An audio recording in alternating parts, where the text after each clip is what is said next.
Halo sobat, apa kabar kalian semua? Semoga baik-baik aja ya. Tak lupa saya mengingatkan agar sobat sekalian selalu mematuhi protokol kesehatan demi menjaga diri dan keluarga dari penyakit pandemi yang sedang melanda dunia ini. Dan mari sama-sama kita berdoa agar bencana ini segera berakhir. Amin. Kali ini kita akan membahas alur cerita film India berjudul Son of Satyamurthy yang rilis pada tahun 2015. Dibintangi oleh aktor keren Allu Arjun, stylish star, serta Samantha Akineni. Film ini mengisahkan tentang seorang anak milioner yang mempertahankan saham peninggalan ayahnya untuk menjaga kehormatan keluarganya dan melunasi hutang dengan aset yang tersisa meski harus hidup miskin. Bagaimana kisah selanjutnya? Tanpa kebanyakan cincong, mari sob, kita langsung saja ke alur ceritanya.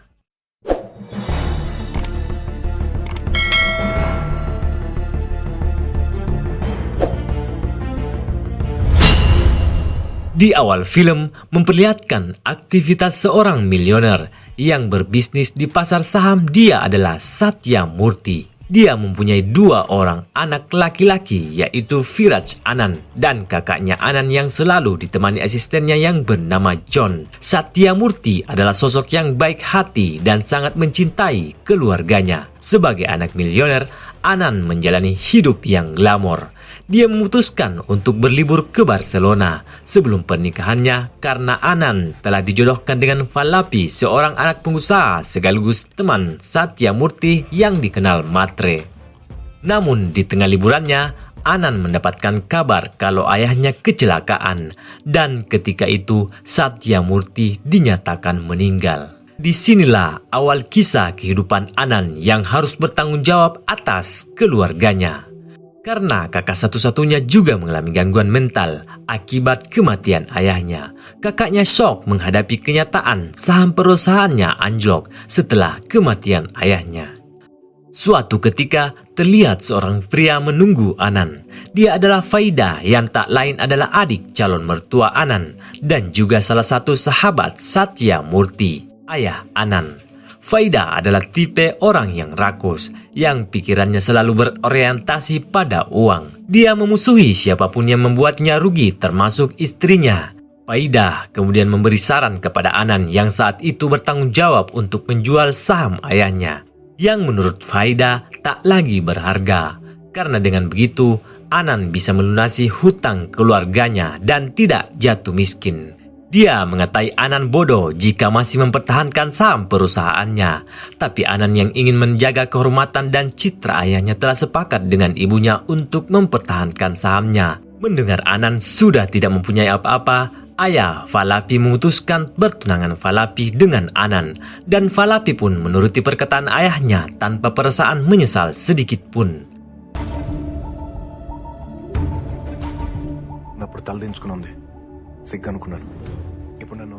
Mereka kemudian meninggalkan rumah mewahnya dan pindah ke tempat sederhana di Hyderabad. Kakak Anand yang stres masih saja berhalusinasi seakan berbicara dengan asistennya John. Keluarganya yang masih belum terbiasa tinggal di rumah sederhana, begitupun keponakan Anand yang mengeluh kalau dia tak bisa tinggal di sana. Tapi Anand berjanji kalau mereka hanya tinggal 1 tahun saja di sana dan akan kembali lagi ke rumah mereka. Anand lalu mulai mencari pekerjaan ke perusahaan-perusahaan besar untuk membiayai hidup keluarganya, tapi ia susah mendapatkannya. Ditambah lagi karena dia harus membayar uang sekolah keponakannya sebesar 5 lakh. Kemudian dia berpikir bahwa dia harus menghilangkan gengsinya dan menerima pekerjaan apapun untuk menghasilkan uang. Suatu hari, dia diterima bekerja di tempat temannya sebagai perencana pernikahan. Anand lalu ditugaskan untuk merencanakan pernikahan destinasi di OT. Hari itu juga, ia berangkat bersama asistennya bernama Param. Sesampainya di tujuan, Anand kaget karena ternyata dia ditugaskan untuk merencanakan pernikahan Valapi, mantan tunangannya dulu. Valapi akan menikah dengan pria kaya bernama Yogesh. Ayah Valapi yang takut kalau Anand akan membongkar rahasianya, ia sontak menyuruh Anand pergi dan siap membayarnya. Namun Anand menolak karena ia tidak akan lari dari tanggung jawabnya. Dan Anan mengancam jika ayah Falapi bersikeras mengusirnya, maka dia akan mengatakan yang sebenarnya kepada Yoges kalau Falapi pernah membatalkan pertunangan karena mempelai pria jatuh miskin. Ayah Falapi terpaksa menurutinya. Tiba-tiba mata Anan tertuju kepada seorang gadis dengan minuman dan rokok di tangannya. Gadis itu bernama Samira. Anan lalu berpikir kalau dia adalah gadis tidak baik. Padahal saat itu kebetulan Samira sedang memegangi rokok dan minuman temannya. Ditambah lagi ketika Anan melihat Samira mengkonsumsi obat-obatan secara sembunyi-sembunyi. Sejak saat itu, Anan selalu mencurigai Samira yang membuat Samira semakin kesal. ఎవరికైనా ఇది చెప్పాలంటే ఎలా చెప్పాలి? ఎవరికి చెప్పనన్నా? Suatu ketika, Anan pulang dari belanja dekorasi. Ia lalu mendapati pria tua di jalanan yang ternyata pria tua itu adalah kakak tertua dari ayah Falapi dan bernama Raman. Anan kemudian memberinya tumpangan. Sesampainya di tujuan, Raman kemudian disambut oleh ayah Falapi.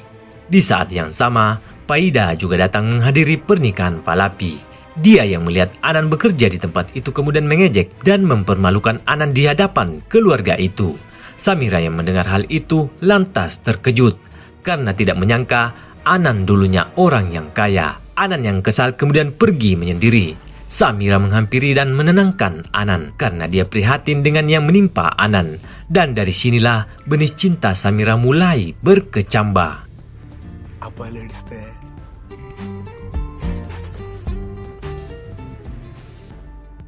Keesokan harinya, Anan terlihat dimarahi oleh atasannya.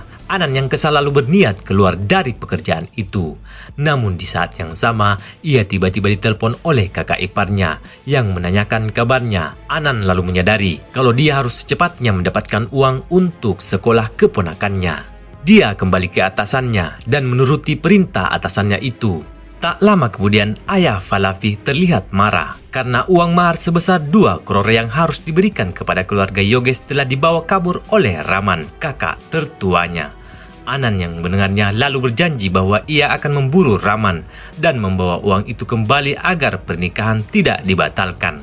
Anan lalu pergi bersama Samira dan Faram. Raman pun berhasil ditemukan dan ternyata dia dibantu oleh anak laki-lakinya untuk membawa uang tersebut. Raman berkata kalau uang itu pantas dia dapatkan untuk mengganti harta yang dicurangi oleh ayah Falapi.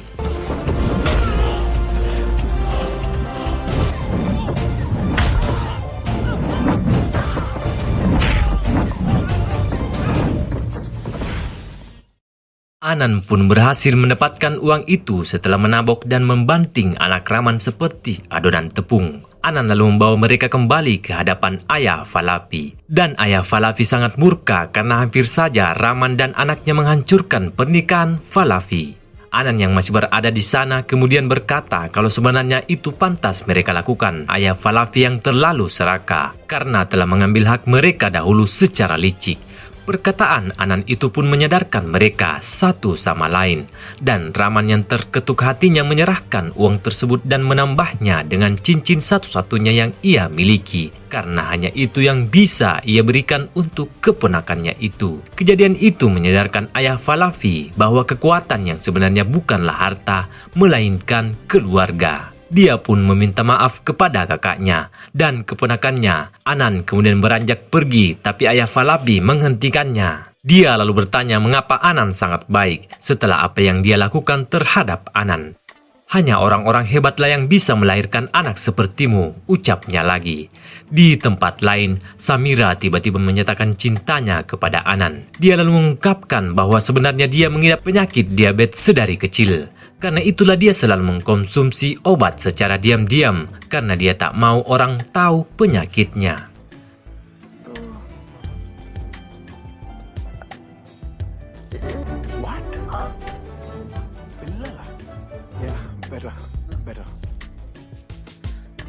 Acara pernikahan pun telah selesai. Ayah Falapi kemudian membayar Anan lebih dari jumlah yang disepakati. Dia berkata bahwa dia memberikannya bukan karena mengasihaninya, tapi itu adalah tanda terima kasihnya atas apa yang telah Anan lakukan untuk keluarganya. Suatu ketika, Samira meminta Anan menemui orang tuanya untuk meminta restu.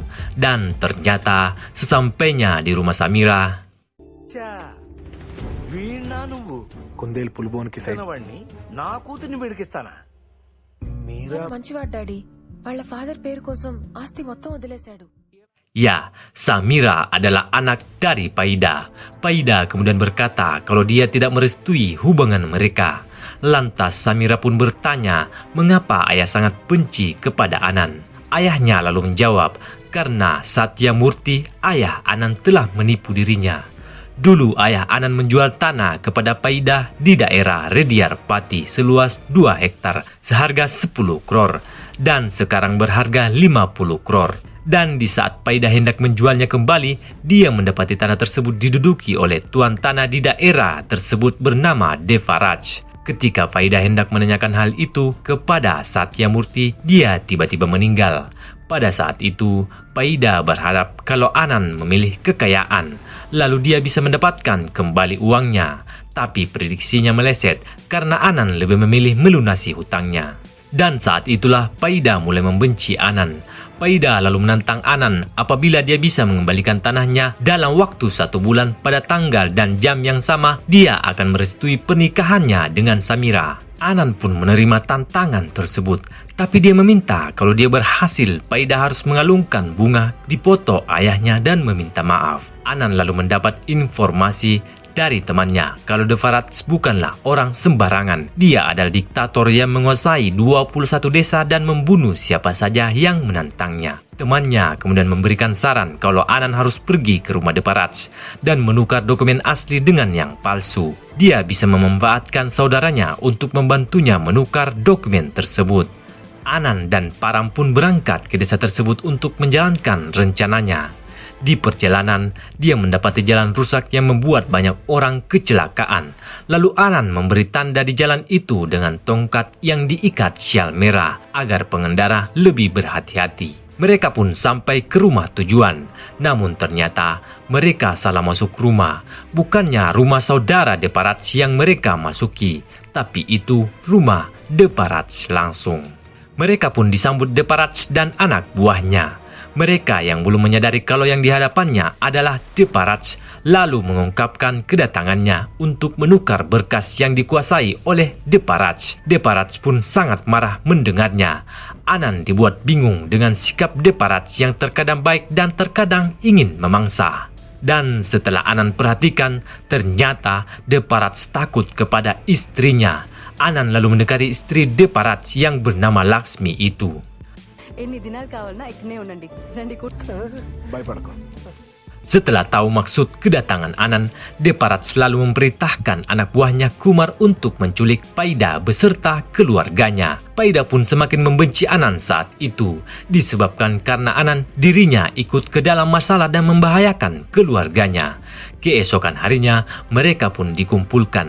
Paida yang tidak terima atas penculikan itu kemudian menghubungi polisi setempat. Namun, polisi pun tidak bisa berbuat apa-apa karena pengaruh Devaraj di wilayah itu. Di saat yang sama, tiba-tiba Kumar, orang kepercayaan Devaraj, menyerang Devaraj.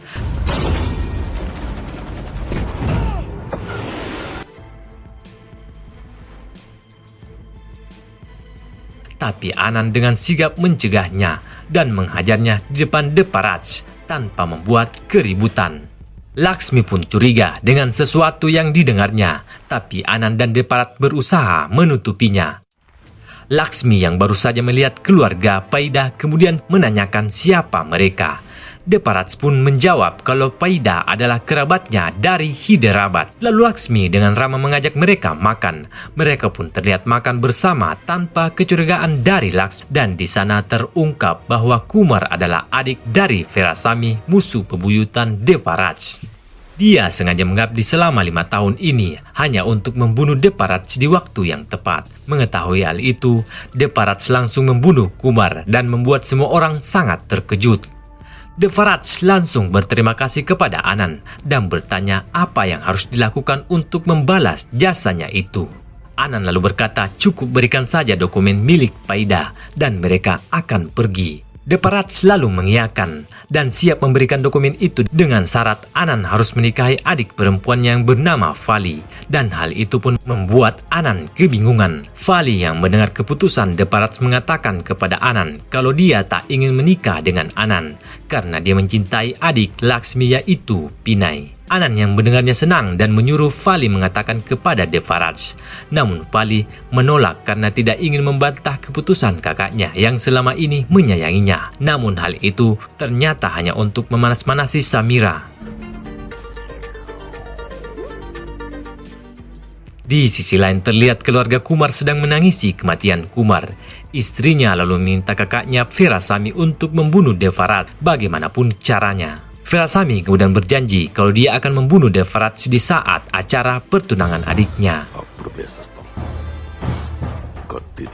Scene berpindah ke Koda, saudara Laksmi. Di sini Koda salah sangka dan mengira Faram adalah calon mempelai laki-laki dan sekaligus pacar dari Samira. Koda lalu menemui Paida dan berkata kalau anaknya tak cocok mendampingi dengan calon suami Vali. Mereka lalu merencanakan untuk membunuh mempelai laki-laki di saat pesta pertunangan. Karena Vali berpikir kalau orang yang akan menikah dengan Vali adalah Param, dan Faida berpikir kalau orang yang dimaksud Koda adalah Anand. Anand yang mendengar rencana mereka lalu mengompori Koda bahwa yang bisa membantu rencananya adalah Veerasamy, karena Veerasamy dendam dengan orang yang telah membantu Devaraj membunuh Kumar. Jika Veerasamy bisa masuk ke acara pertunangan, Veerasamy pasti akan membunuh mempelai laki-laki. Koda pun langsung percaya saat itu. Tanpa pikir panjang, Koda melakukan pertemuan dengan Veerasamy. Koda memberikan saran kepada Veerasamy kalau dia ingin balas dendam kepada yang telah membunuh adiknya. Koda siap membantu. Veerasamy pun setuju dan mengirim 10 orang anak buahnya dengan ciri-ciri yang sudah disepakati. అడగకుండా ఇచ్చేదాన్ని సలహా అంటారు, కెలుక్కుంటే వచ్చేదాన్ని వాసన అంటారు. Di tempat lain, Pinay terlihat ingin bunuh diri tapi dicegah oleh Anand. Ia kemudian berkata kalau dia akan membantu Pinay dan Vali kawin lari. Dan benar saja, Koda mengizinkan anak buah Veerasamy untuk masuk ke acara pertunangan itu. Saat Param bersiap membawa Vali dan Pinay kabur, tiba-tiba anak buah Veerasamy menyusup dan menyerang Pinay karena mereka menyangka kalau Pinay adalah calon suami yang sudah membunuh Kumar. Di saat yang sama, Devaraj datang menyelamatkannya, dibantu oleh Anand.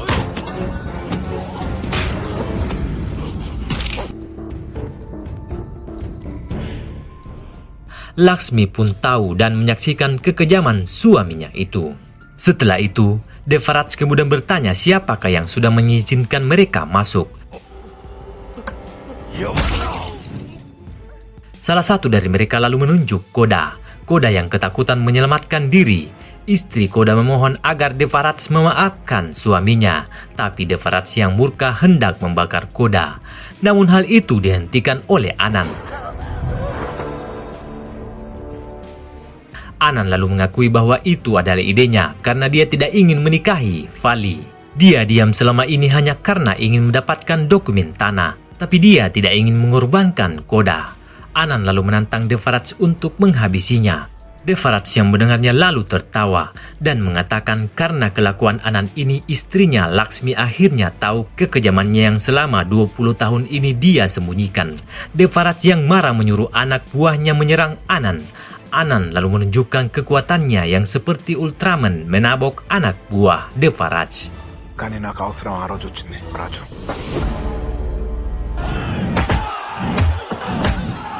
Dan berhasil mengalahkan mereka semua sampai saat Devaraj ikut menyerang yang membuat Anand kewalahan dan tak berdaya. Ibu Anand yang khawatir menghampiri anaknya, dan di saat melihat wajah ibu Anand, Devaraj tiba-tiba teringat satu peristiwa di mana saat itu ia mengajari Vali menyetir ditemani oleh Laksmi. Di tengah perjalanan, Vali kehilangan kendali yang akhirnya menabrak mobil Satyamurti. Satyamurti dan istrinya keluar dari mobil dan Devaraj pun meminta maaf, tapi Satyamurti tidak marah sedikit pun. Namun saat mencoba membantu mendorong mobilnya ke sisi jalan, tiba-tiba sebuah truk hampir menabrak Vali. Lalu Satyamurti yang melihatnya menyelamatkan Vali dan Satyamurti pun tertabrak oleh truk itu. Ternyata kecelakaan itu disebabkan oleh Veerasamy. yang sengaja ingin menabrak Devaraj dan keluarganya. Saat itu mereka membawa Satyamurti ke rumah sakit, dan sebelum kematiannya, Satyamurti berkata kalau kedatangannya ke tempat itu hanya untuk meluruskan permasalahan yang membuat dia berselisih dengan sahabatnya Paida. Ia hendak menjelaskan dan memohon kepada tuan tanah kalau tanah yang diduduki sebenarnya miliknya. Vali sempat bertanya siapa orang yang dimaksud, tapi sebelum mengatakannya Satyamurti tiba-tiba meninggal. Paida yang mendengarnya menjadi lemas karena selama ini telah salah sangka terhadap sahabatnya itu. Vali pun berlutut di hadapan Anand karena kebaikan ayahnya dia masih hidup sampai sekarang.